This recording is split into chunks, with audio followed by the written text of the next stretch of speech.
بيزنس قايم على ان انا بساعد رواد الاعمال ان هم يبنوا بيرسونال براند بتاعهم. هيتم ازاي؟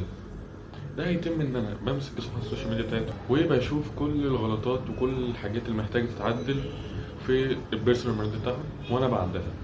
هو ده البيزنس اللي قايم. انا بشتغل بفكره المشروع، مش بمسك لهم كذا شهر. لا، هو مشروع ان انا بمسك لهم بيرسونال براند اغيره تماما وبس. في الفيديو ده هاخدك معايا يوم كامل. انا دلوقتي هنتعلم كده بقى، قلت لك ان الموضوع ده محتاج ان احنا نتعلم حاجات كتير قوي عن البراندنج وعن البيرسونال براندنج، فلسه الموضوع كبير. بعد كده هنخلص في الجيم، بعد كده نرجع من الجيم بقى اني اشتغل بقى عمليا. فانا في الايام اللي فاتت اتعلمت ده اللي اتعلمته.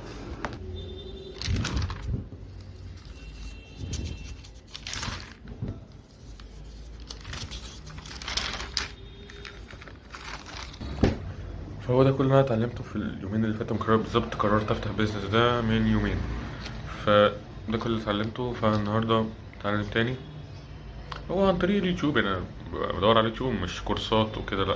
Brands have basically hacked our brains into loving them. I recently had two things occur that kind of prompted me.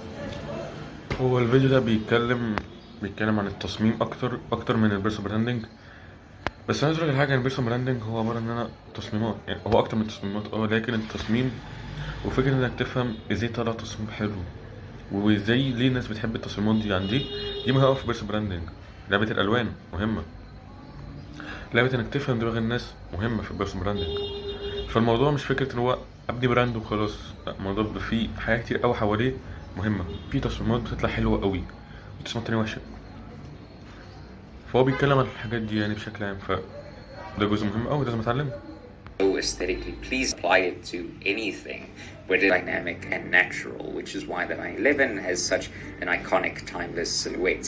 Its rounded headlights and smooth flowing bodywork mimic natural forms, making it feel elegant. Now compare that to a Lamborghini, which is all sharp angles, flat surfaces and aggressive edges. دلوقتي كده وصلنا الجيم.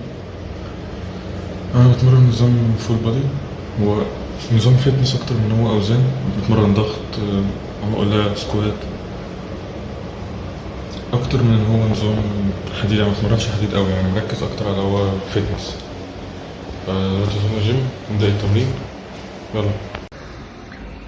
دلوقتي خلصنا الجيم، دلوقتي بقى ابتديت في الشغل.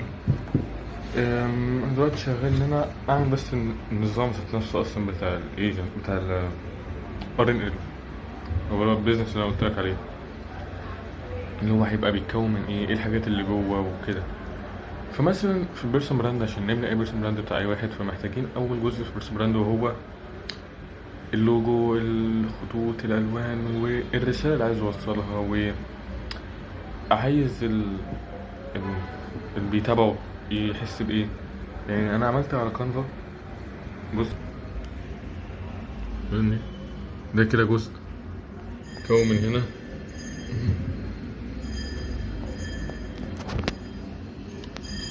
ده كده جزء، ده جزء تاني بيتكلم عن المحتوى، وفي جزء تالت بيتكلم بقى على فكرة اللي هو الفلوس وكده، ان ازاي احول البيرسونال براند ده لحاجة تدخل لي فلوس.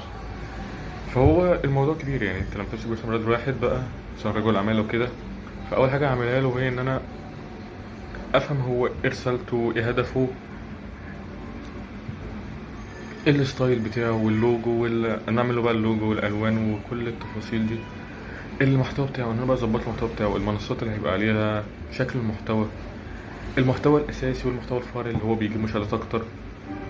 في محتوى اساسي مثلا قناه اليوتيوب، وفي محتوى فرعي بقى على ريلز مثلا انستجرام، تيك توك، ده اسمه محتوى فرعي.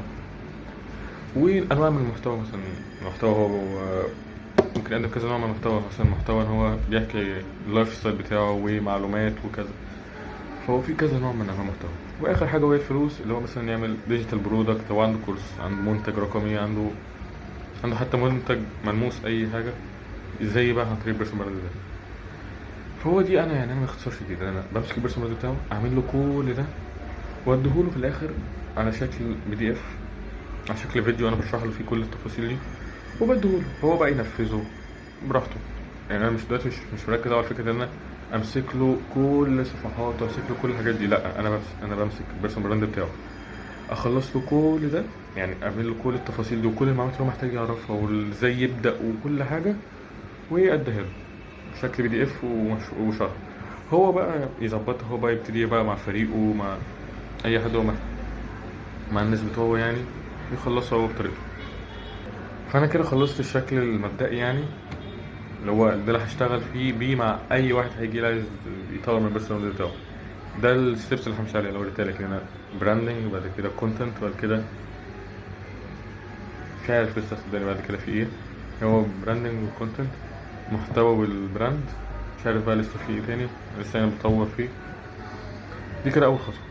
تاني خطوه بقى وهي ان انا محتاج فكره ازاي اعرف المعلومات دي كلها منين. انا اعمل مثلا، انا زي ما بتشوف لو جوجل فورم يملاه العميل اللي هو جاي لي، يملى جوجل فورم دي كلها بحيث ان انا افهم كل التفاصيل اللي محتاج اعرفها عنه. فدي بقى الحاجه التانيه اللي محتاج اعملها. بعد كده في لسه في بي دي اف عايز اشرح له فيه خدمتي بشكل اكبر. بعد كده بقى في بقى ازاي اجيب عملاء. فهي لسه في تفاصيل كتيره بصراحه. ده غير بقى مع الوقت اصلا لسه باخد كورسات عن الالوان وعن البراندنج وعن تفاصيل تانية كتير وعن المحتوى. لان عشان تبني بس براند صح فانت لازم تكون تفهم في كذا حاجه. يعني مثلا براندنج اللي هو بشكل عام اللوجو والالوان وحاجات تانية كتير قوي جوه براندنج. المحتوى ازاي تعمل محتوى ينجح، ازاي تكتب سكريبت، ازاي تنزل اصلا محتوى على السوشيال ميديا، تفاصيل. فهو يعني كحاجات لسه اتعلمها، فلسه برضه في حاجات تانية كتير، فهي ماشيين مع بعض. يعني انا اليوم بيتقسم لي حاجات بتعلمها وبطبق وبنجز شويه حاجات في الشغل. فده اللي انا شغال عليه دلوقتي. هو ده كده اول جزء. فدلوقتي هشتغل على بقى جوجل فورم، نعملاه واظبطه. فيلا بينا. وبعد ما سألت شات جي بي تي بقى وقلت له انا عايز اعمل جوجل فورم عشان اعمل بيرسون براند للناس وكده، وعايز الاسئله. هو طبعا اداني افكار كتير وانا برضو عملت حاجات زياده. ودلوقتي كده خلاص جوجل فورم بالكامل في جوه كل الاسئله اللي انا محتاج اسالها لاي عميل عشان اعرف منه كل حاجه انا محتاجها منه حرفيا: اسمه، البراند بتاعه، ليه هو فتح براند، واللي هو المشاريع اللي عنده، كل حاجه، والمحتوى بتاعه، كل حاجه ممكن تتخيلها سألتها هنا. فهو ده بقى شكل جوجل فورم اللي عملته.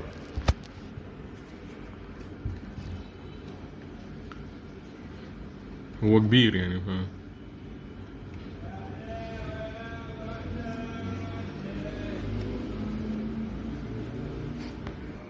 فده كده بقى شكله الاخير. فده كده جوجل فورم كله. وبكده يبقى انا خلصت البراند، عملت جوجل فورم وعملت الخطه اللي هشتغل بيها. فاضل لي اعمل البي دي اف اللي ابعته للعملاء. تاني حاجه فاضل لي اعمل بقى الشكل العام اللي هشتغل بيه، يعني عشان اشتغل بسرعه على طول. الشكل العام اللي هشتغل بيه، التاسكات المفروض اعملها مع اي عميل يجي لي. ولسه في حاجات تانية كتير جوه. بس في الاخر متنساش تعيش حياتك. سلام.